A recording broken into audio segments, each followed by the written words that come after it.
Yes. Thank you. Thank you. Yeah. Okay. So in our first lecture, we reviewed some of the background context. We talked about QCD as the framework that describes strong interactions, highlighted that asymptotic freedom and confinement meant that we couldn't just write it all down on a piece of paper. And that motivated us to start looking at numerical integration. Hopefully some of you have been able to play with the integration that gives us the value for pi, and some of the Vegas implementations that we looked at.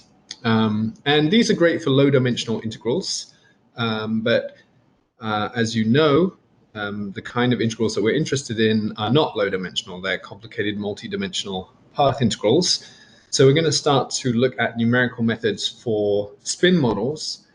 It sounds like some of this you saw yesterday, possibly you saw earlier in the week as part of the OpenACC framework. So again, hopefully this just kind of reinforces things you've seen before, if you have seen the same material. The key points are in purple, the asides in green, and the exercises in that sort of weird orange color. Okay, so before we start on spin models, let's go back to our Vegas example. Vegas generated some really good questions. It was a learning experience for us all because I had to go and read the documents. So this was the output of our Vegas integration of 1 over x squared plus epsilon squared. And all of this is really just taken from the documents provided by Peter Lepage for Vegas, implemented in Python. So I just wanted to break this down and talk about what was going on in a little bit more detail in the Vegas algorithm. So the output from that integration is a set of numbers in columns, and the first number is an input that we specify. That's the number of iterations of the Vegas algorithm itself. The next column gives you the corresponding result of the integration. So in the very first iteration, Vegas has no information about the shape of the integrand, and so it uses a uniformly distributed grid. It samples the integrand, and then it uses the stochastic sum as an estimate of the integral. So each iteration then takes the values of the integrand and uses those to create a variable transform with a corresponding Jacobian, and then it redistributes the grid in the next iteration. So the first iteration gives us a not great result. The second iteration, let me pull up my pointer. The second iteration gives us a better result. And then by the time we get to about 5 iterations, we seem to have converged pretty closely to what it decides is the final answer. Okay. And one of the key points, and the reason that we have this chi-squared per degree of freedom and the Q value that the questions we're asking about, is that each iteration is statistically independent. Even though the grid size is, the grid distribution is generated by the previous iteration, each of these estimates are statistically independent. And I think I mentioned it in the slide, but didn't emphasize it in words. If you have enough like number of evaluations of the integrand, then each iteration will give you a Gaussian number. So in the large number of evaluations limit, the evaluation of the integrand, the integral, is a Gaussian number. And so this gives us, in this case, 20 Gaussian numbers, and the mean of those Gaussian numbers, or rather the mean of the distribution from which those numbers are drawn, is the exact value of the integral. So this leads us to this weighted average, and that is a weighted average of all of the iterations so far. So in the first case, this weighted average is just equal to the first integral estimate. The second weighted average, however, is a weighted average of the first estimate and the second estimate.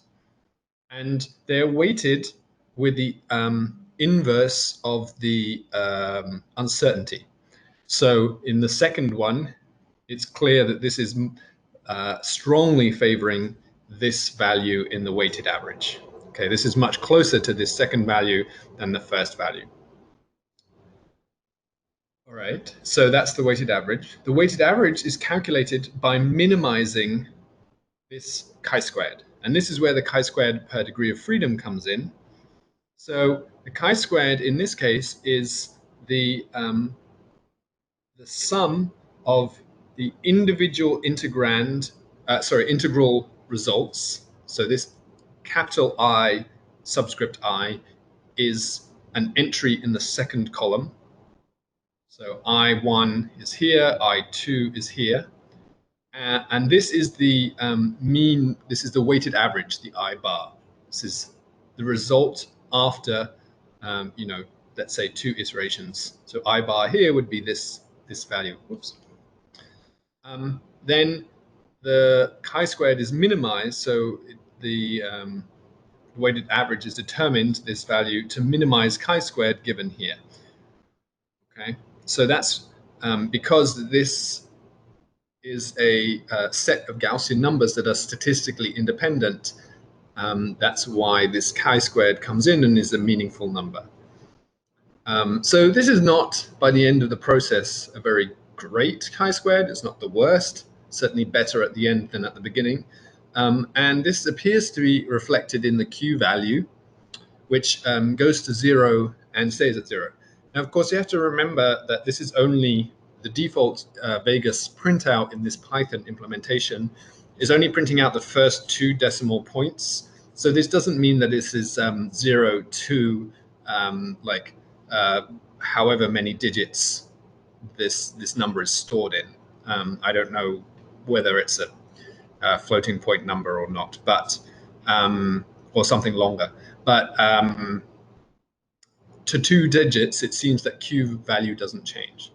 So this Q value is the probability that a larger chi-squared, fourth column, could have occurred by chance.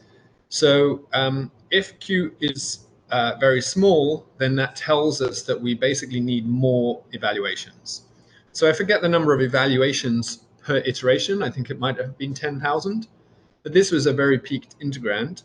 So this stabilization of chi-squared to around 2.5 and the Q value near 0 tells us that we needed more evaluations per iteration to get a good estimate from the weighted average.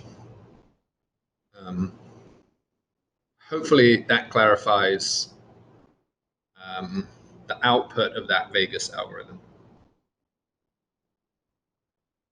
So thank you for encouraging me to look at that. There is a chat. Okay. There are no further questions on Vegas for now. Let's go to spin models. Okay, so I know that you have interacted with spin models at least yesterday, but I will give my, no pun intended, spin on it. Spin models are really, I apologize for that, I'm sorry. Spin models are really at the heart of many different areas of theoretical physics. So of course, my interest is primarily in this quantum field theory corner, but I have some research interests that kind of overlap here between Euclidean field theory, that's really kind of lattice field theory, and then statistical systems, that's things that we might associate with condensed matter models. And then there are applications, I found some applications of Icing models to economics, to different branches of data science. Spin model is certainly relevant for quantum computing and information science. So if you feel comfortable doing simulations of spin models, you can basically do anything you like. That's what I would take from this slide. So they're really central in as understanding basic models of many different systems. So the simplest model that one can think of is really the Icing model, which was solved in Icing's PhD thesis. And a lot of what I will talk about is covered really nicely in this textbook that I mentioned at the beginning of lecture 1, which is this Monte Carlo methods in statistical physics.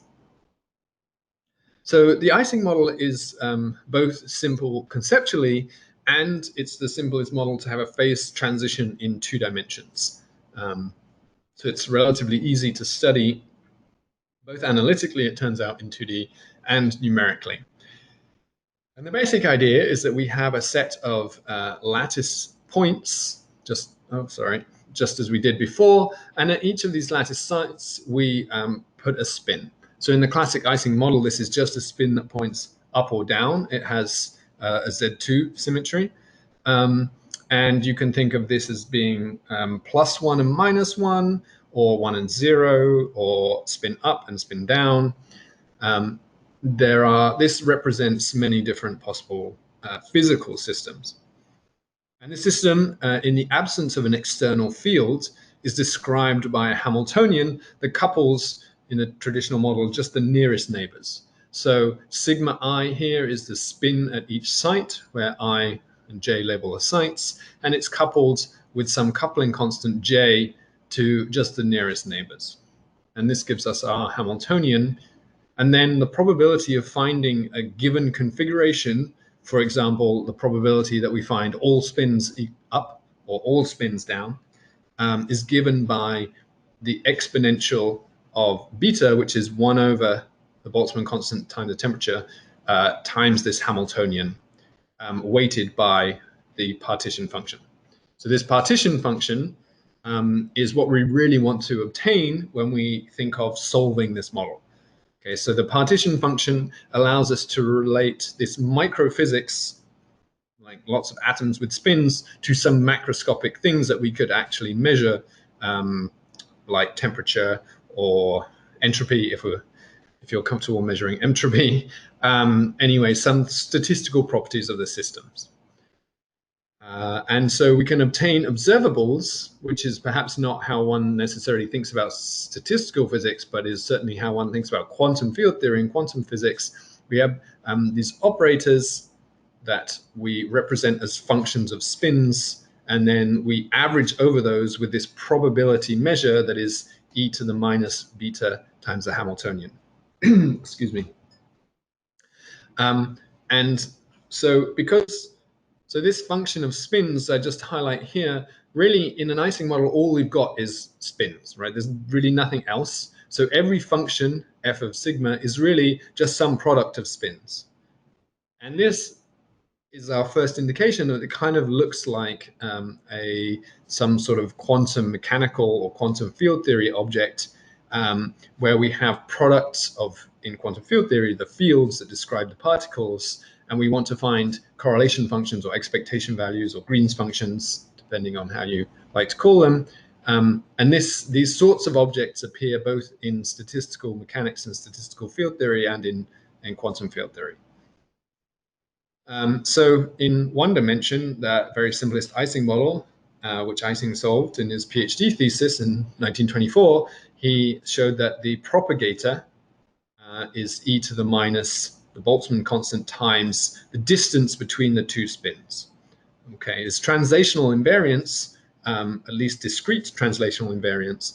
So it doesn't matter, where the exact endpoints are. All that it matters is the distance between them. And this is exactly the Icing model analog of that propagator that we saw in quantum mechanics. And so we're starting to build up this picture that there's a very close relationship between the path integral formulation of quantum mechanics and correlation functions expressed through the path integral and statistical mechanics or spin models.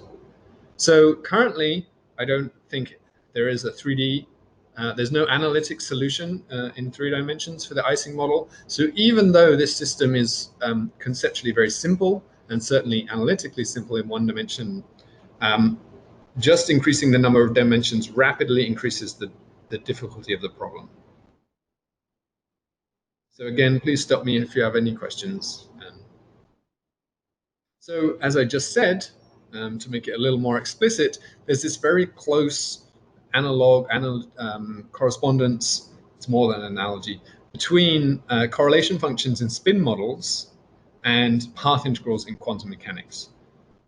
So if we write this out explicitly, we have this probability measure, the Boltzmann factor, that is e to the minus 1 over kVt times the Hamiltonian.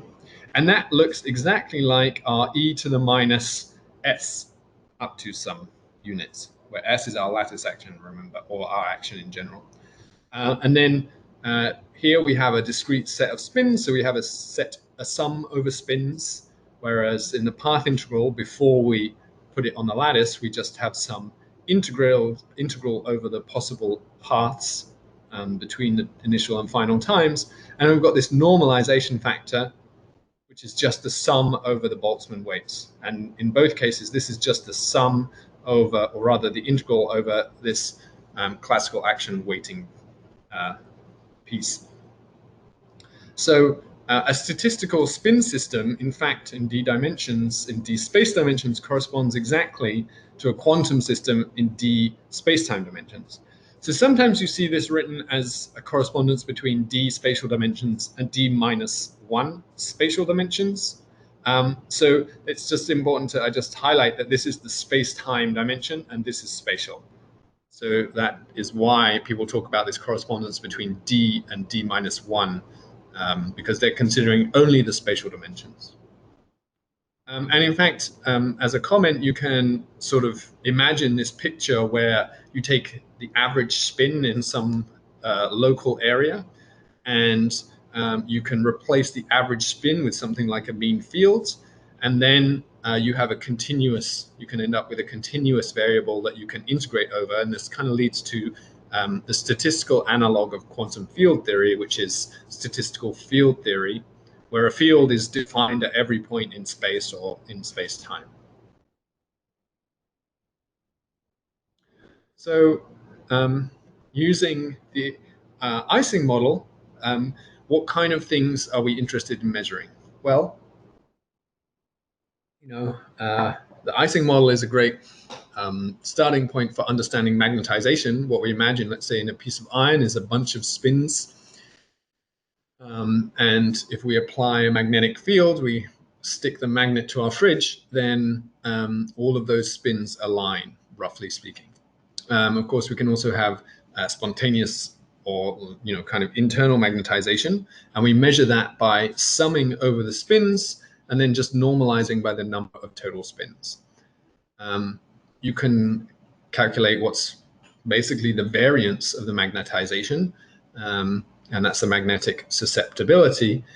And in both cases, all with these functions of the spins, it's just products of spins. There's nothing else involved. So everything is always just this function of spins. And if you look at the Icing model in 2 dimensions, this is taken from a thesis online in 2006. There's at high temperatures, what we expect is that all of the spins are kind of just aligned randomly. And so there's no overall magnetization. As you reduce the temperature, you seem to reach this metastable state where spins start to kind of collect together in large clumps because they prefer to be aligned. That's the nature of the interaction in the Icing model. So they try and all align. This is metastable. And then as you move to even colder temperatures, you would end up with magnetization in one direction or the other. And so we can kind of look forward and think about what this means numerically when we're trying to simulate this. Here, we can get away with some kind of procedure that examines things locally. So what I would call a local update algorithm. If we want to change our system, it's okay if we change it over here because it's not highly correlated with what's happening over there. But if we have a local update system and we want to, algorithm, and we want to change something here, it's still highly correlated with this point far away. Okay, these near a phase transition, we have very long range correlations. That's basically what defines a phase transition. And so local update algorithms, things that mess with the system only in a small region, fail to capture the physics of these phase transitions in a computationally efficient way. So In this talk, if you remember back to the three things I was going to cover, the first thing was local update source. The second thing was local update algorithms, and the third was global updates. And it's precisely the existence of these long-range correlations in spin systems and quantum field theories near phase transitions that we need something more than just local updates. In spin systems, it's common to study the Binder cumulant, and there are higher cumulants that are numerically quite stable ways to explore the phase transition. So this perhaps was something that you looked at yesterday in the 2D Icing Model example.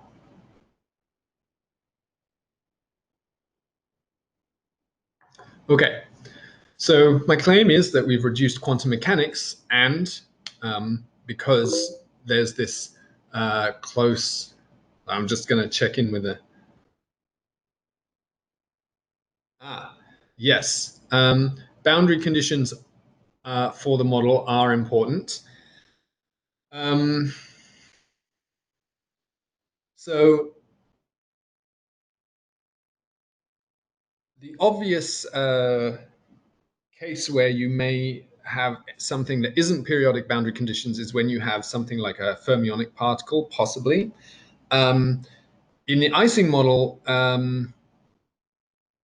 because I'm not an expert in the Icing model, it's not obvious to me that you would want something other than periodic boundary conditions. But if you had good examples yesterday, then certainly there are other options. All of the simulations I've ever done of spin models have been periodic boundary conditions, so I may not be best qualified to comment on that. In QCD, there are good reasons to use other kinds of boundary conditions, but that's probably something that we should talk about in the next lecture when we've actually looked at QCD in a bit more detail. Does anyone want to comment on a situation they've seen in this week where something other than periodic boundary conditions was important?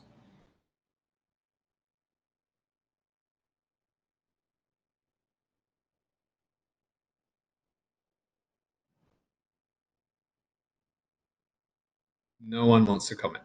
Okay.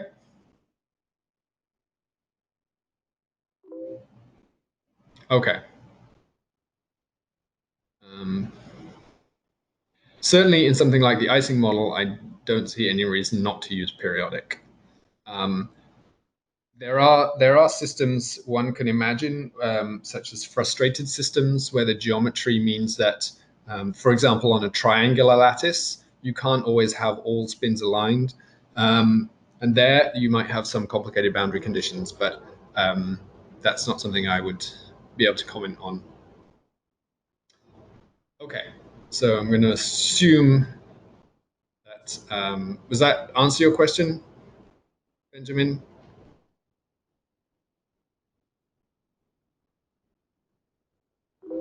Thank you. Okay, great. Um, Right. So in the first lecture, my claim was that we could reduce quantum mechanics, or really quantum field theory, which is just quantum mechanics and relativity. We've reduced quantum mechanics to numerical integration, that is finding the path integral. Because there's this close connection between spin models or statistical mechanics and quantum mechanics, in fact, my claim is that we've reduced both of these to numerical integration. And I just highlighted our example of the one-dimensional propagator in 1D quantum mechanics. And we could use adaptive Monte Carlo. I don't know if anyone tried to get Vegas to work with like 100 dimensions.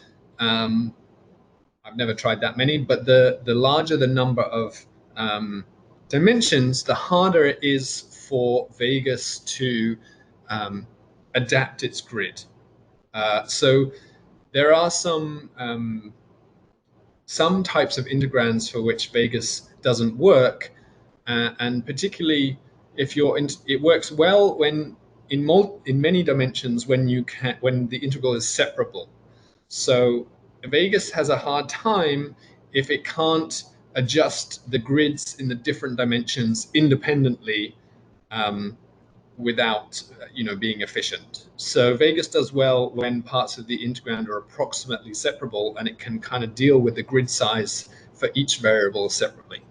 But that's not the case, and the more dimensions you have, the less likely that is. So Vegas is not a great option for things like spin models. So a much better way to do this is Markov chain Monte Carlo. So have you had this covered in other lectures so far?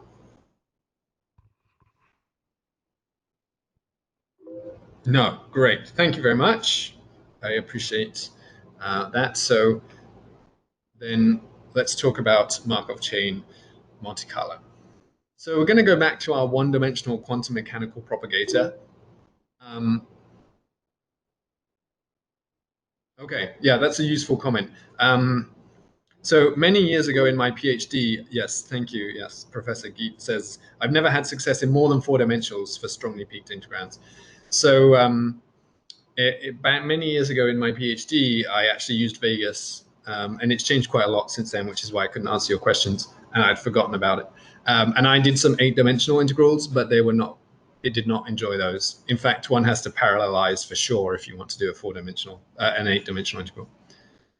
So we're in our one-dimensional integral. Yes, this is only one-dimensional spacetime, but remember, this is going to be an n-1 dimensional integral depending on the number of time steps that we have in our evolution from t0 to t. So it's one dimension in space, but it's n-1 dimension integral. And this propagator tells us how a wave function evolves from a time t0 to a time t by summing over all possible paths weighted by this exponential. So in fact, in interacting QFTs, this is the propagator, which tells us how a field at one point evolves to a field at some later time, in this case in the same point. We need to insert 2 operators here. So in QCD, or in any interacting quantum field theory, the vacuum is not empty. If you zoom in close enough, then you zoom into a small enough space, you can create enough energy or to create sort of pairs of quarks and antiquarks, or electrons and positrons. And so we have this picture that the vacuum in interacting QFTs as lots of particles and antiparticles pop into and out of existence. And the length of time that they can exist is related to the amount of energy it requires to create them. This is the Heisenberg uncertainty principle, but the energy time one. So if you can localize enough energy in a short enough amount of time, you can create 2 particles, particle and antiparticle, which then, so we're using the Heisenberg uncertainty principle and special relativity again.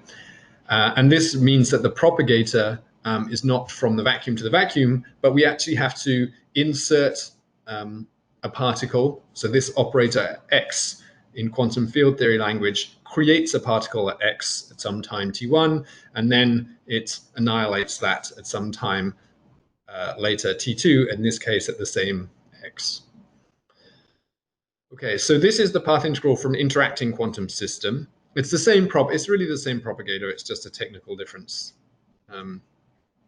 And we have to normalize by the partition function.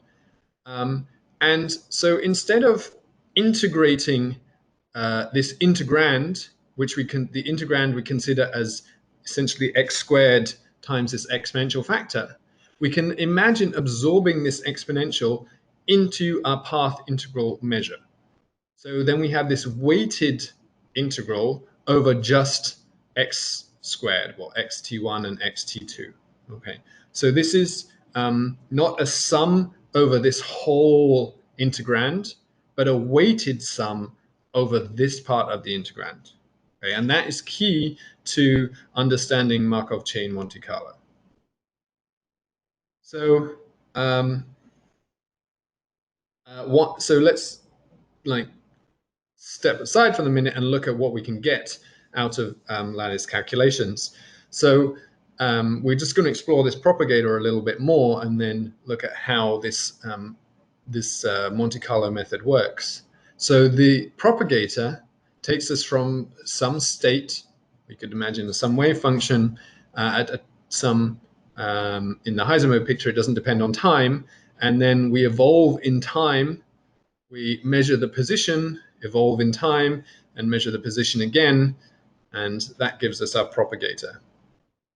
Now, we can decompose our wave function as a sum over energy eigenstates. Okay, so there's sum over energy eigenstates.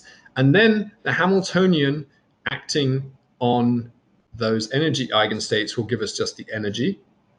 But this is the exponentiated Hamiltonian, so we end up with exponentiated energies here.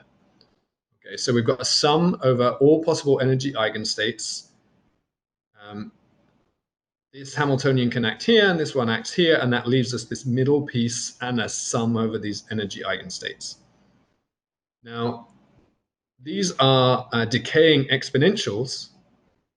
So in the long time limit, only the ground states, that is, those energies that are the smallest, will contribute. All of the other ones will decay much more quickly in time. Hopefully, this is something that you saw when you were looking at the with Professor Lin. I think you did some data analysis of lattice QCD data. I'm imagining that you looked at sums of exponentials, and this is exactly where this is coming from. Okay.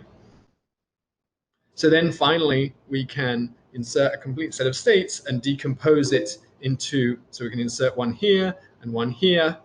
And then we consider this second long time limit, where these two parts are well separated in time.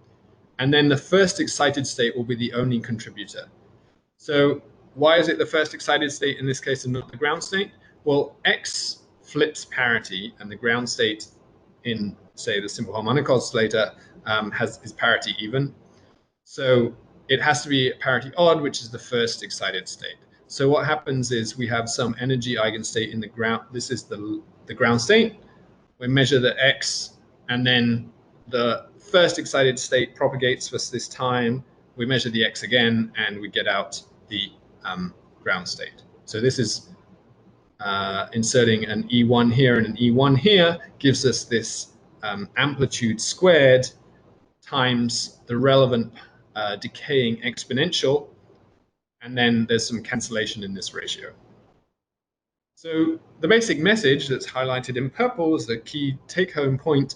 We can extract the spectrum, that is, we can extract sets of energy levels of our system and their associated matrix elements of a given operator from the long Euclidean time behavior of lattice.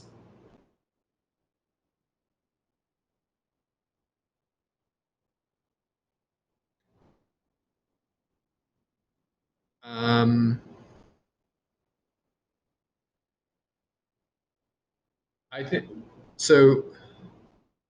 I think if you were to insert a parity operators in there, then you would have E0 x parity E0. Isn't that right? I mean, if you insert like pi to the left of the left-hand x, and then a pi in the middle, and then a pi on the end, and the ground state, so then pi is negative x, pi on the left is also negative x. Yeah. So they become positive. I would expect E naught x E naught to have a vanishing expectation value, not XX. It might not be a big detail, but I've seen this so many times, and I just couldn't figure out what. But that isn't. But you have to But that isn't E naught x E naught then, because you've got a parity operator in there. Right? But the two, and if you have any pi's left in the middle, they'll square away, wouldn't they?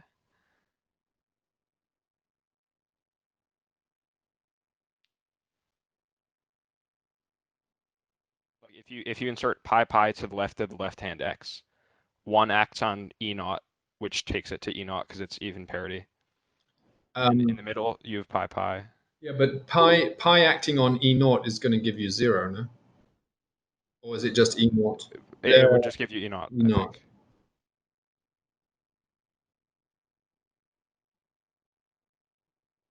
Yeah, okay, so I'm not. So strictly only in the long time limit would it give you that E1. So all of possible states with the right quantum numbers would be created. Or, I mean, the problem is that here we're kind of muddling up a little bit quantum mechanics and quantum field theory, I think, is the way I'm thinking about it. That's all right. I'll discuss it with Yeah. in the break or something. Okay. I was just referencing Adam's question there. That only in the long time limit would you get E1, but perhaps that's what you have in mind. Yeah, this is something that we could discuss in the break, and Professor Geet may have some comment as well. I might be missing something. I don't have a tablet, unfortunately, which makes writing equations tricky. Yeah, agreed.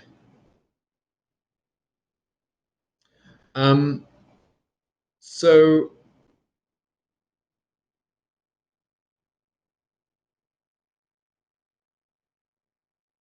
okay, so I'm trying to think through that answer in my head, and I just need to let go and move on. So we want to calculate this Euclidean path integral, and now we have this sense that we're going to interpret the Boltzmann weight factor, this e to the minus action, as some kind of weighting factor for our measure. So we follow basically the same approach. We want to discretize our time. I mean, that's how we get to this expression of the path integral above. We again discretize our paths. And now, instead of generating these paths uniformly, so rather than just generating x as some random real number between minus 1 million and plus 1 million, we want to generate paths according to this specific Gaussian, if s is quadratic in x, this probability measure e to the minus action. Okay, and then if we generate these paths with this probability distribution, we can take an unweighted average over these paths, because this suppression factor, or this Gaussian, sorry, it's not Gaussian, this exponential Boltzmann factor is automatically included in the paths themselves. So then we can just calculate the stochastic average of x of t1 and x of t2 evaluated over these paths where they've been generated with that probability. Okay, so this weights the paths towards the classical minimum, the classical path, or the classical evolution, rather than thinking of this as weighting the wave function. Let's say we could think of this as weighting the actual paths themselves. Then once we've done that, we can sum over all possible paths in an ordinary way. So we've really reduced quantum mechanics to calculating probability distributions. I think this is worth pausing here just to check that if there are any questions about this point, since this is really key to understanding everything that we're going to do.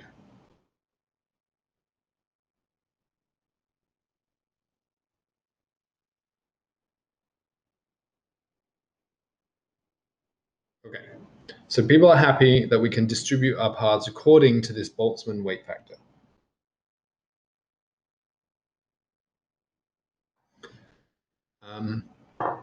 So the error in our estimate, this G bar is our stochastic estimate, where we're doing a weighted sum over x's, is given by the usual kind of variance that we would expect.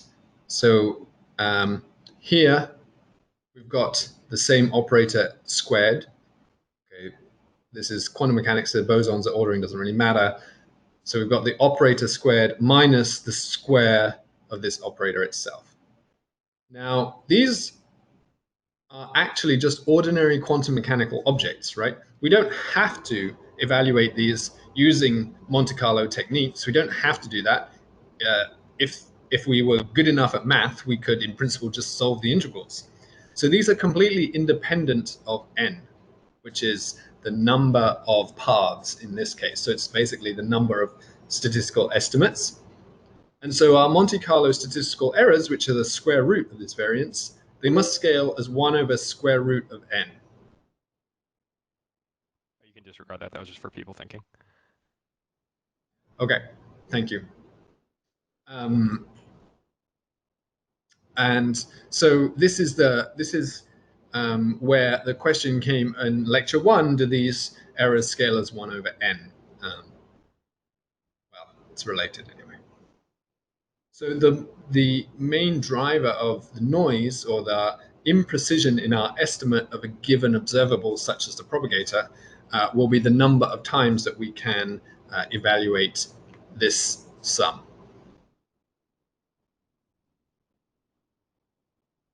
So now we need to find a way to create a set of paths that are weighted with a given probability distribution.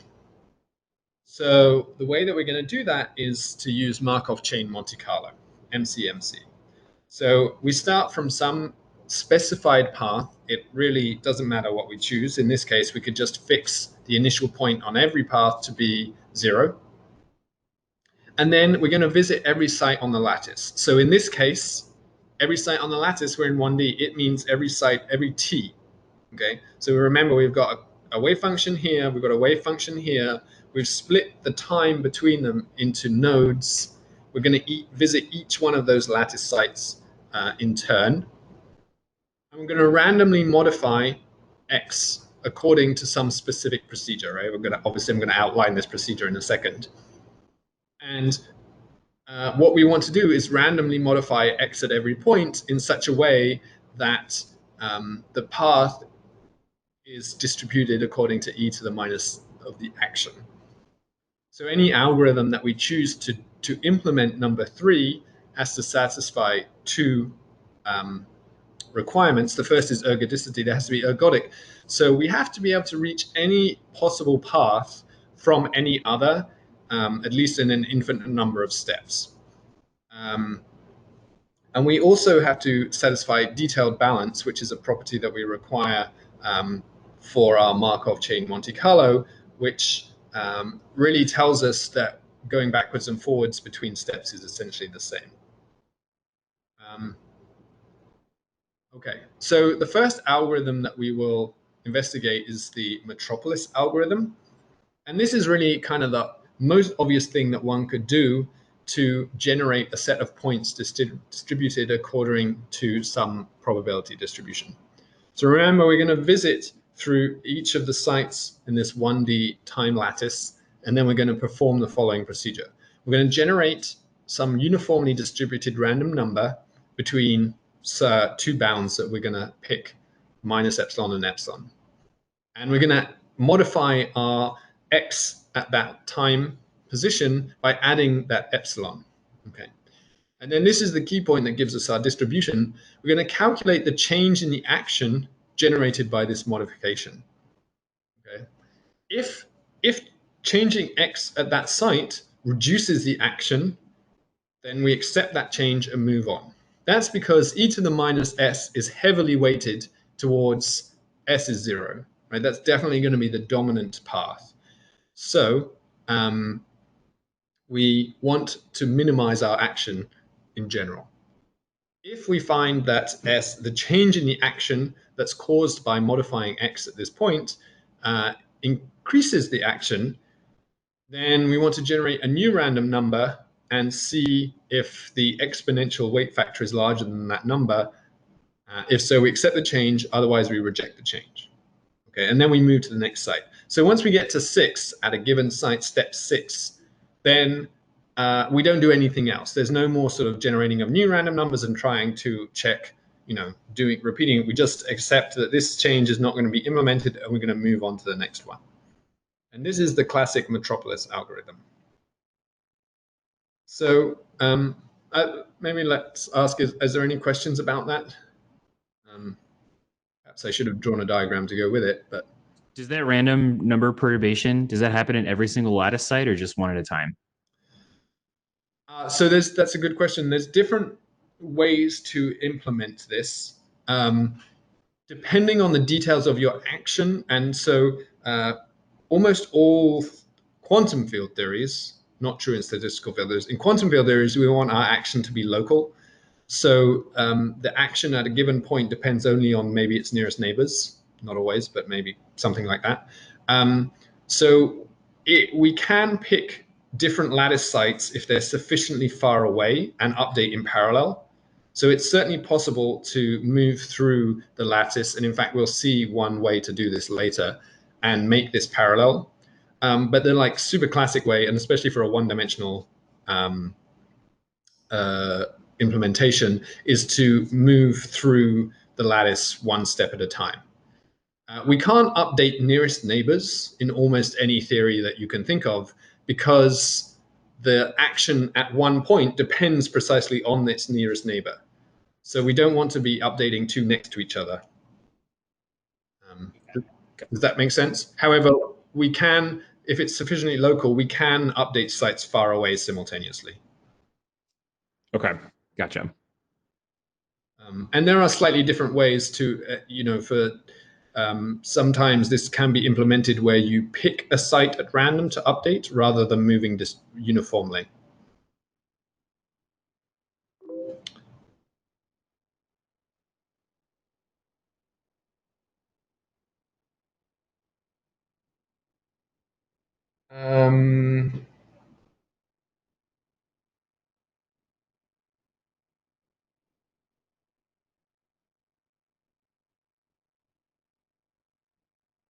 I don't think so.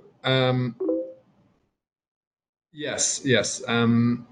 I don't think that's possible in general, but I might have to think about that.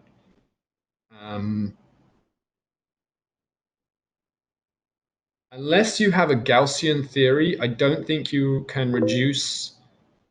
Right. I don't think you can reduce unless you have a really very trivial theory. Essentially, you can't reduce the higher moments to multiples of the lower moments. I would have to think about that, but that would be my first answer.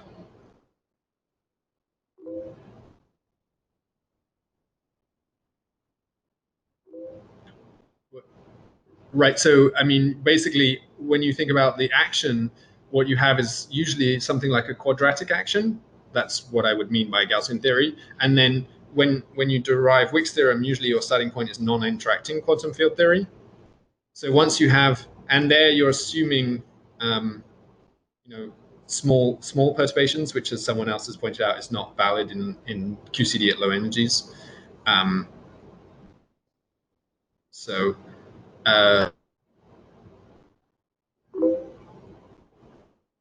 Okay, great. Okay, so there's no questions about the Metropolis algorithm yet. So let's just make some comments about this particular algorithm. The size of epsilon is critical. Okay, so if it's too small, then we're not really changing the action very much. Suppose that we start at 0. Our path is just, we go straight through x equals 0 the whole way, and then we generate random numbers that are like 10 to the minus 10. Okay, that's basically going to be exactly the same path. I mean, maybe machine precision isn't even good enough for that.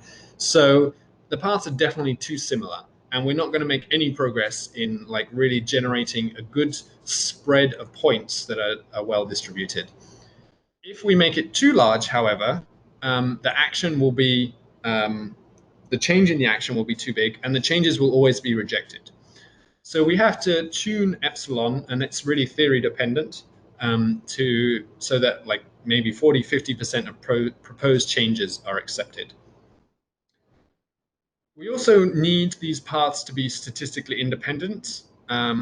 Otherwise, we're going to have things that are artifacts of our procedure that turn up, and there are these autocorrelations that are basically an artifact of the algorithm that we're using, where we're making small changes, and so any measurement we do on one time slice will be really highly correlated with the time slice before. So what is usually done is that for some simple algorithm like Metropolis, we discard some reasonable number of update steps. So we start from a certain configuration, we do an update sweep through that lattice, and then we repeat that 10 times until we've got some new distribution, and then we throw away the intermediate 10.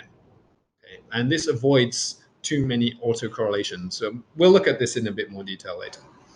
There's different options for how we can start. Two common ones would be just fixing to 0. That was my choice in the previous slide. That might be called a cold start. You could imagine spins all pointing down, for example, except this is 1D quantum mechanics. Or a hot start is we could just pick n random numbers, and so they're distributed all over. And of course, when we start this process, because we are generating changes stochastically, all of the paths that we first start with are going to look quite a lot like our initial choice. We don't want, in general, our results to depend heavily on how we start our calculation, because then we don't really have a calculation that's distributed according to the right probability measure. So we do thermalization. We start, first, well, now I'm double using n, which is unfortunate, but we throw away the first 100 paths that we generate. And then we keep only every 10 after that to avoid autocorrelations. Okay,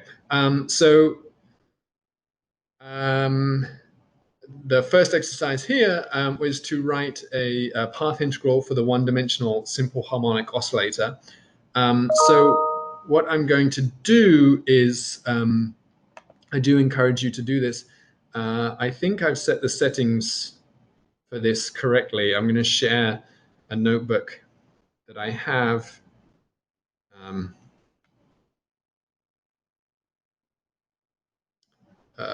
I'm sorry. Okay. Yeah. Bear with me. I'm going to post this in the chat, and this will hopefully be a notebook that you can look at.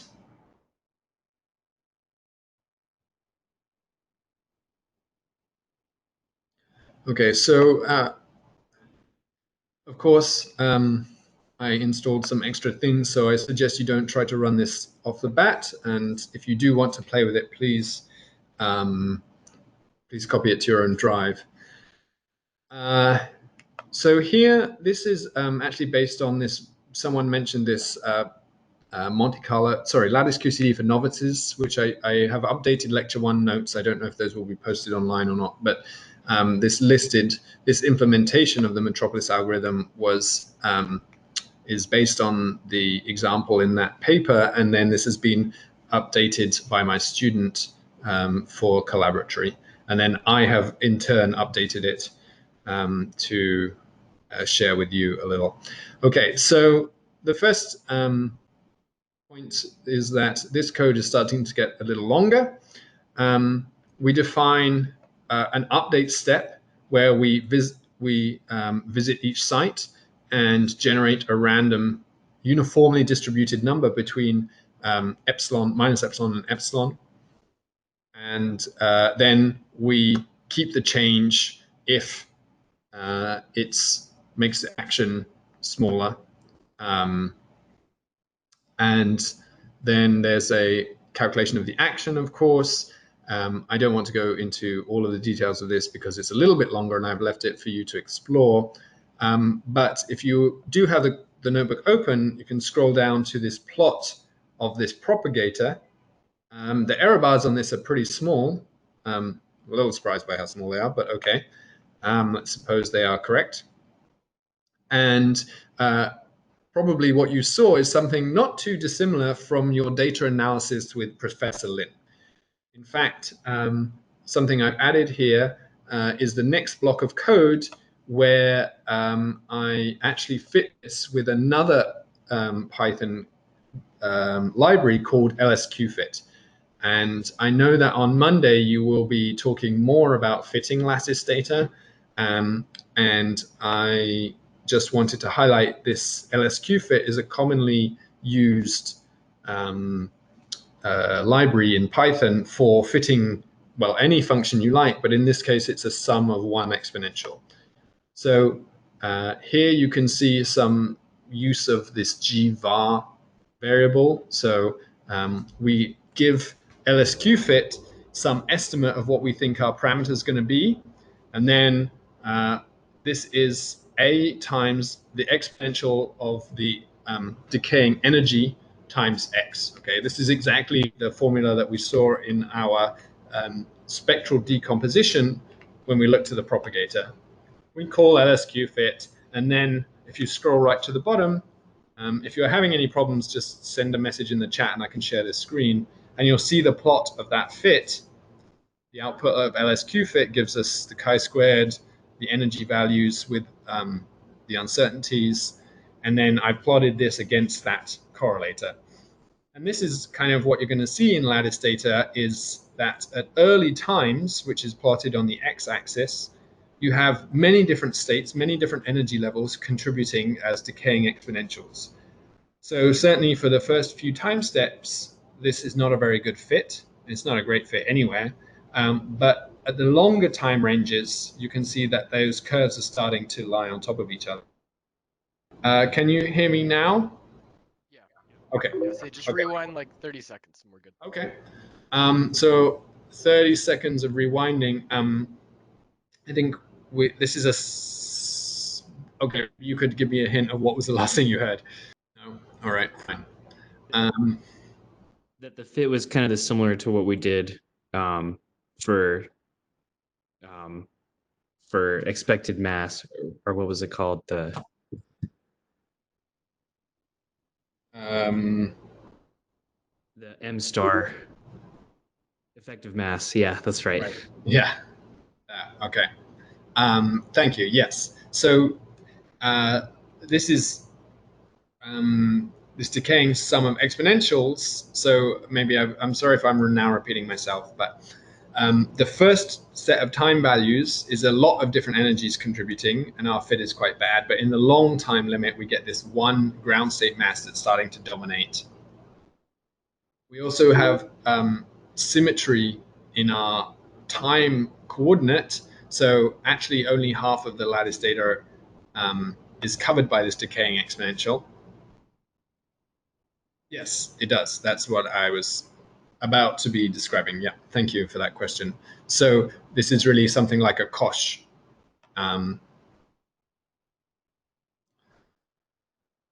Okay. And I think on Monday you'll be discussing this sort of fits in much more detail. I just wanted to look at this a little bit in advance and show you what you can do with this LSQ fit. And again, one of the advantages of some of these modules like GVAR LSQ fit Vegas is that Peter Lepage writes really excellent introductions and documentation, and you can really teach yourself directly from the document. Okay, so that is a script to evaluate the path integral in quantum mechanics using the Metropolis algorithm. Okay. So let's return to our Markov chains. So this is based, I just wanted to make a couple of mathematical comments, and there's much more detail, particularly if you are interested really in the very formal aspects in this introduction to Markov chains. There's many resources on the internet, but this was one that I think is quite nice. So Markov chain is really a way to model any stochastic process. So a stochastic process is something like an Brownian motion or a set of discrete random numbers that we can order in time. So here, our set of random variables is a set of, in this case, random real numbers, and we have some indices that are associated with those. So there are, in this case, I runs from, let's say, 1 to 0 to the size of the lattice, and then n, our superscript, marks the number of Markov chain steps. Okay, so we imagine a one, let's say in our case, we've got a one-dimensional lattice, so that's labeled by I, and then we've got little n copies of that lattice. So both I and n lie in the positive, non-negative integers. And each of these set of random variables comes with some associated probability of a specific state. Okay, so we denote this P of some state, where that's kind of shorthand for our set of variables are equal to this specific state. So let's be a little bit more concrete, because that's kind of abstract. If we had a one-dimensional two-spin Icing models, then the possible values of our random variables, the eta I n, are spin up or spin down. That's all we've got, right? It's just a two-spin Icing model in one dimension. So then the possible states, the Sn, are both spins up, one spin up, one spin down, other spin down, other spin up, or both spins down. So we've got 4 possible states. And the probability is determined, well, in the spin case, by e to the minus beta Hamiltonian. But we can think of this as a Markov chain, because it's a set of random spins with specific states and associated probabilities for those specific states. And quick question. yes. Could you just explain again the I subscript versus the N subscript? I don't want to get mixed up in the future. Right. Okay. So this is a two. So let's look at our specific example. This is a two-spin Icing model. So I runs over 0 and 1, the way I've labeled it in the first line. Okay. I is just the number of, like, imagine some snapshot in time. How many spins or how many variables do we have? Like the degrees of freedom at each number of different possibilities at each individual site? It's that, well, you should really think of it as. Oh, no, sorry. This is a two-spin Icing model. Yeah. Like literally 2 spins, and each of those spins can take up or down values. So I runs from 0 to 1. Okay. So eta I is the configuration. So in this case, this specific eta I is the one configuration where the first spin is up and the second spin is down. Yeah, that would be like the second state from the top. Okay, and Sn is the collection of all the etas. Okay. Right. Okay, thank you. And then n labels the point in, let's say, what we think of as Monte Carlo time. So S0 would be the first state of our chain. S1 would be the second state in our chain. And each of S0 and S1 could take any value in this set of 4 options. Gotcha. Okay. Thanks again. No, yeah, you're welcome.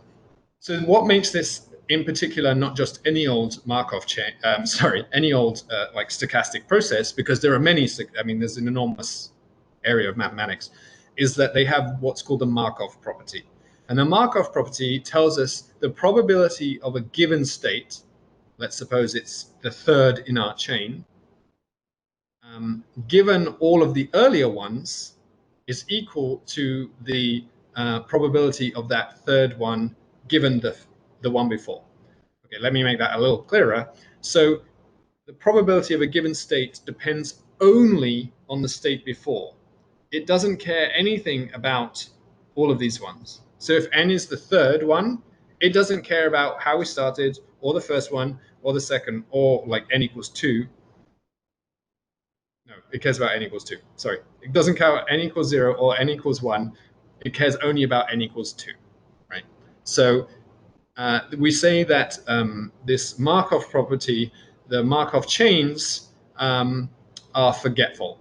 I probably should have put that at the top, right? They really don't care where we started. They care only that about the state before. So we can introduce some transition probability, which is the probability of finding the next state given the earlier state. So from n equals 2, say, to n equals 3. That's the probability of going from one state to the next. And we describe this Markov chain as time homogeneous if that probability doesn't care where it is in the chain. Okay, so if n equals 0 and it's in A, the probability of getting B is the same as if it's n equals 3 and we add another one, or so it's really independent of where you are in this chain. And time homogeneous Markov chains are really the easiest ones to deal with. They've got lots of nice properties. because they are specified entirely by our first state and this transition probability, right? I mean, what else could they depend on? Nothing else, because the transition probability is independent of where we are in the chain. So if you're trying to remember, maybe I should have highlighted this in purple, but the Markov chain is forgetful. That's really its key. That's what makes it a Markov chain. And most of the time, but not always, people will use two different nomenclatures. We use Markov chain usually to mean a discrete time steps, and then a Markov process to mean a continuous time. So like a random walk where you start at some point and then you move in one direction or the other, that would be a Markov chain. And then Brownian motion is often modeled as a continuous time. So Brownian.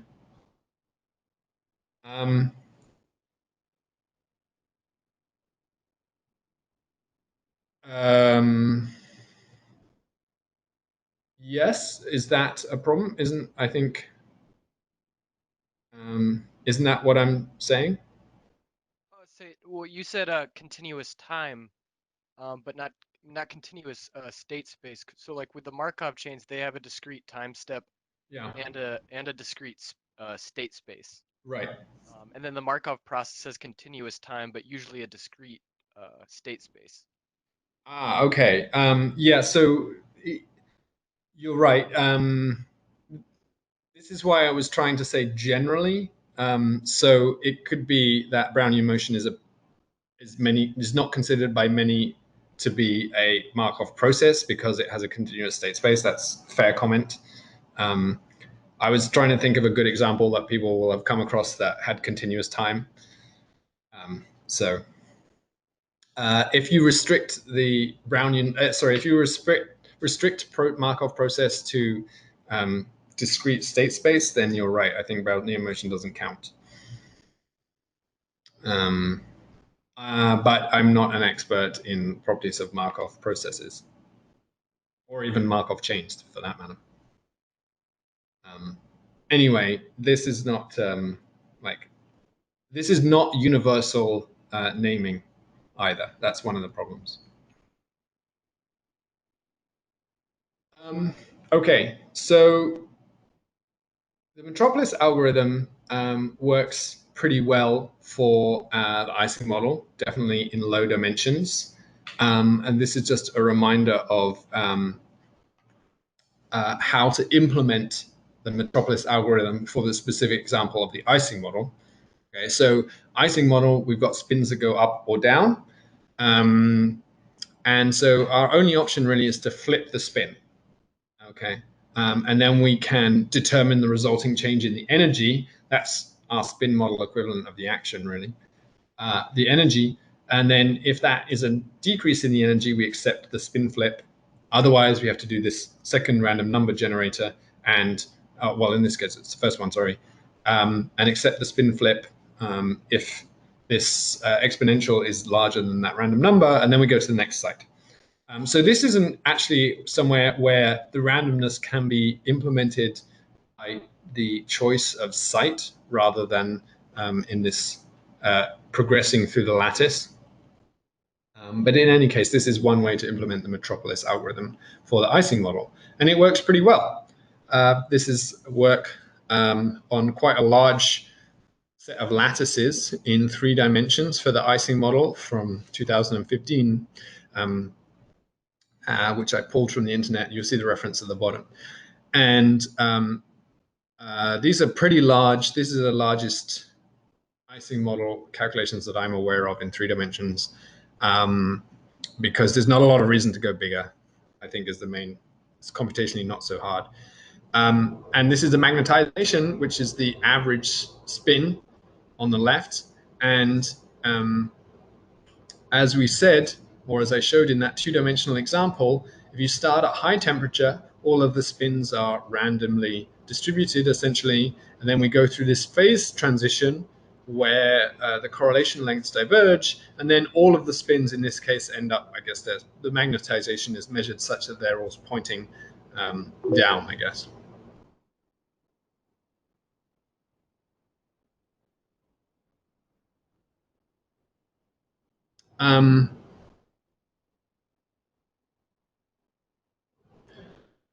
So it is possible I'm wrong about this, but I think there are two ways to implement this, where you can either move through the lattice,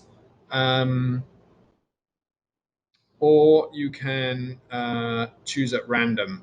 But it is possible I'm wrong about that.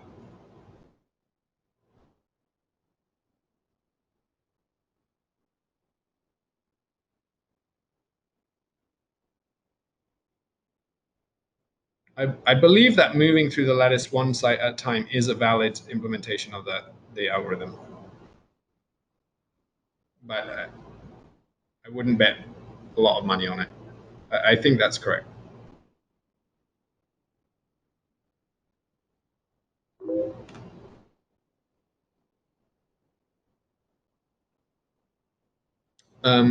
So you're welcome.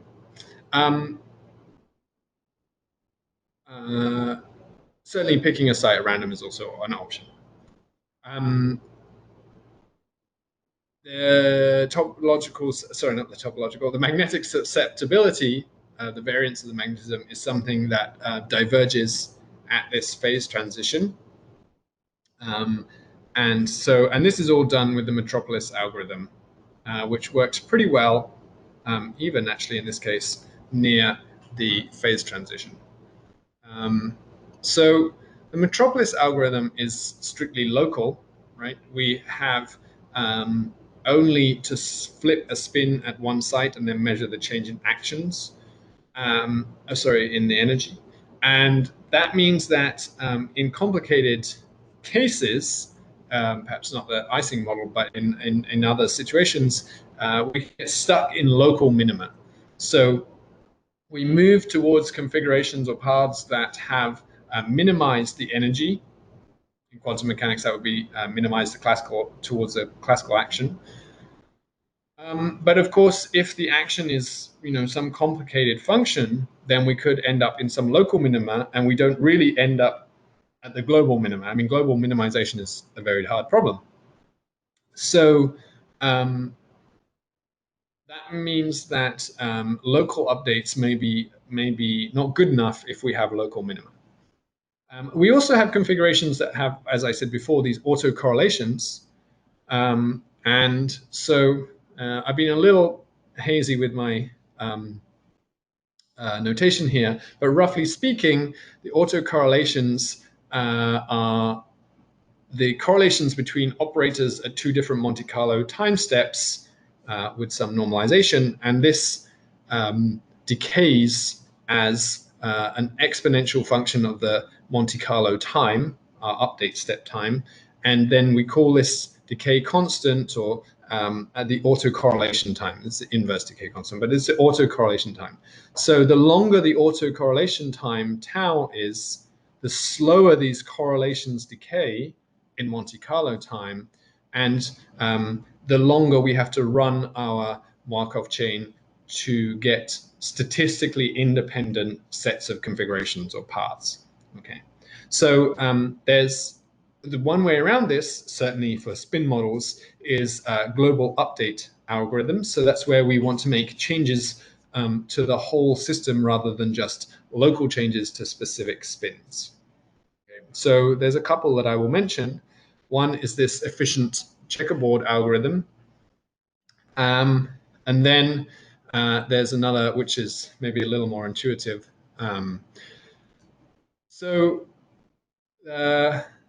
In a checkerboard algorithm, we color each spin as red or blue, alternating colors. Okay, so here we've got, let's say, a two-dimensional Icing model, for want of a better example, and the first spin we call red, the next we call blue, and so on. The change, and the key insight is that the change for any one of these checkerboards, the change in the action or the energy in the Icing model, is dependent only on the opposite color neighbors. So we can update, by fixing our opposite color neighbors, we can update all of the blues at once in parallel. And that goes back to a question that we had earlier was, can we do this more efficiently than just moving through the lattice? So in this case, in the icing model, we can fix all of these red spins to whatever their spin up or spin down values are. Then we can apply the Metropolis algorithm to all of the blue spins at once. And for each one, we can apply our ordinary flip the spin, calculate the change in energy, and then accept or reject that change if it minimizes the action. Then we repeat for all the blues, and we go through this as usual. So this is the so-called efficient checkerboard algorithm that's not so widely used for spin models as a whole set of algorithms called cluster algorithms. So cluster algorithms are based on a pretty cool piece of mathematics which allows us to relate sets of spins to random paths, percolation models, paths through the same lattice. Please don't ask me for any details of this decomposition beyond the general. I certainly couldn't derive it for you. But there's, I do point you to this introductory set of lectures on cluster algorithms specifically, where they talk about this decomposition basically. And intuitively, it kind of makes sense. What we want to do is split a set of spins into a bunch of connected spins that we can call clusters, okay, that are joined by so-called bonds. And then we want to update all of the spins at once. So there's different ways to implement cluster algorithms, specifically for the three-dimensional icing model. And so the first one, which at the time was basically, I believe, to be pretty revolutionary, is before my time. And everyone had been sort of used to these local updates. And then there's this cluster update algorithm by Swenson and Wang. So we start from some given configuration, doesn't really matter what it is. And then for every pair of neighboring identical spins, so here now I'm going to color spins that are identical as red. Let's suppose the red ones point up and the blue ones are the ones that point down. And we pick a random number and form a bond between those neighboring spins that are identical if the exponential of the inverse temperature times the coupling, remember all the way back, J was the coupling in our icing model, if it's larger than this random number. Okay, so not all identical spins will be connected via bonds, and that's where the randomness comes in. And then once we've formed these bonds, we flip the clusters with probability a half. Then we remove all of those bonds that we've got here, and we go back and we repeat step 2, I guess, really. This becomes our starting configuration for step 1. So we connect randomly all of the spin downs and ups. We flip them with a probability 1/2, and then we remove our clusters and start again.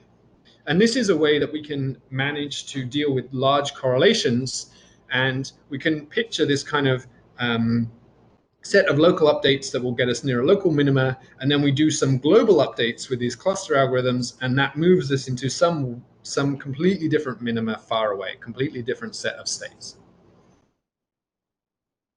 There's a different way to implement this by Uli Wolf called the Wolf algorithm. And here the idea is that what we want to do is kind of grow up our clusters. Rather than identifying clusters, we're going to grow them. So we pick a random site, and then for every neighboring site, we will form a bond with some probability by this usual distribution.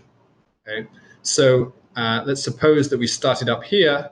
That's a bad one. Let's suppose we started here, and we would try to form a bond here. And then if that's fine, we would move to this bond and try to form it.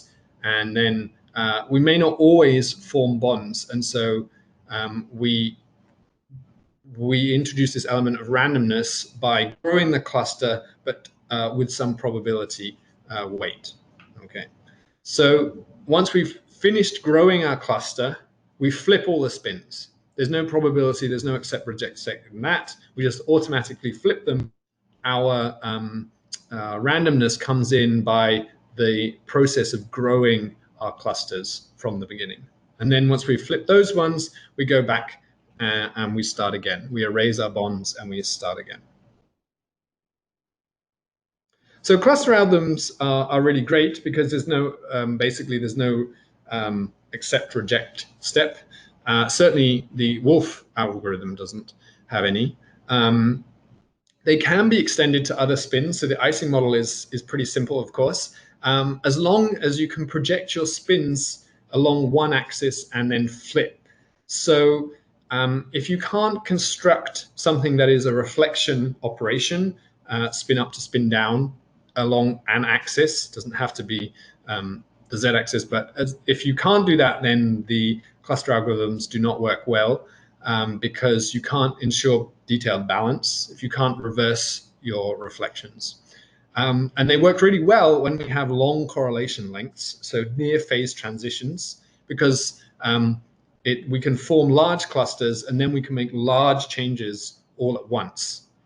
So we have this nice complementarity between the local update algorithms, which work well away from phase transitions, and then cluster algorithms that work well near phase transitions.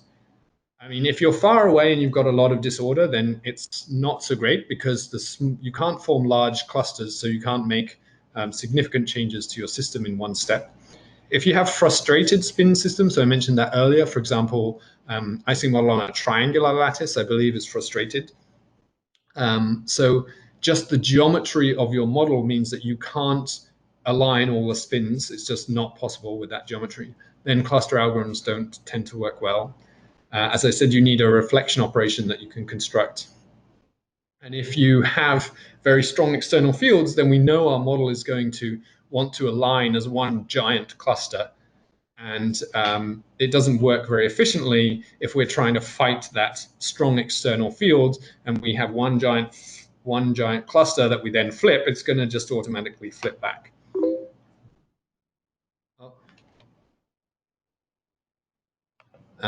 Just checking the chat. Okay. What is AFM? Sorry.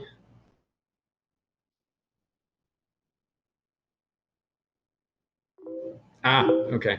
Thank you.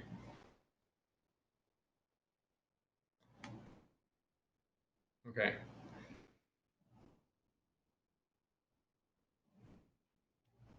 So the one thing I don't have a... Yeah. For those of you in the chat that don't know what an antiferromagnet is, you flip the sign of the coupling. So you can have ferromagnets or antiferromagnets, depending on whether they want to align or anti-align with some external field, for example. So if you change J, I have in my head that J is of arbitrary sign, so I wasn't very precise. Thank you for clarifying that. So I've left this kind of open-ended, what I would hope be fun, because actually this is a document that I came across while double-checking all of these algorithms, and it's something that I personally have no knowledge of, but I want to learn about TensorFlow. I'm sure it's something that will be touched on in other aspects of this summer school, but there is an implementation of the Icing model using the tensor processing units, which are like specifically for machine learning developed by Google, and they are accessible. And so you can use TensorFlow to study the Icing model, which is done in great detail in this link here. And that's actually something that I'm going to be doing myself over the summer because I would like to learn more about TensorFlow. So that brings us to the end of lecture 2. I hope I convinced you that statistical and quantum systems are closely related. I didn't give a rigorous proof, but we saw the close analogy between the path integral and the partition function in statistical models. Oh, sure, yeah.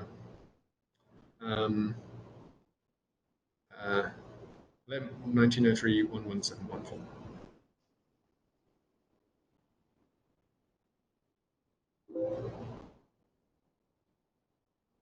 That's the archive number. Yeah.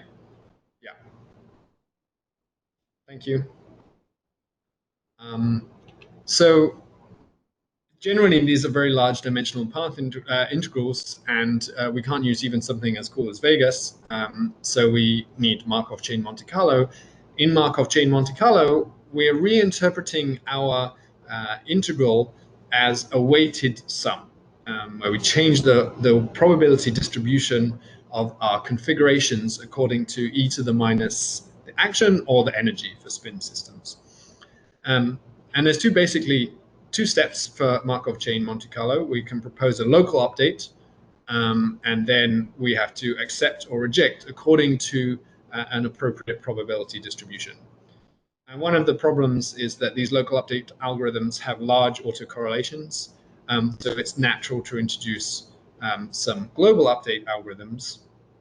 And two that I showed you, well, three really, but was some checkerboard algorithm or the more common cluster algorithms, which really work well for spin systems. And those were the Swenson-Wang algorithm and Uli Wolf's algorithm.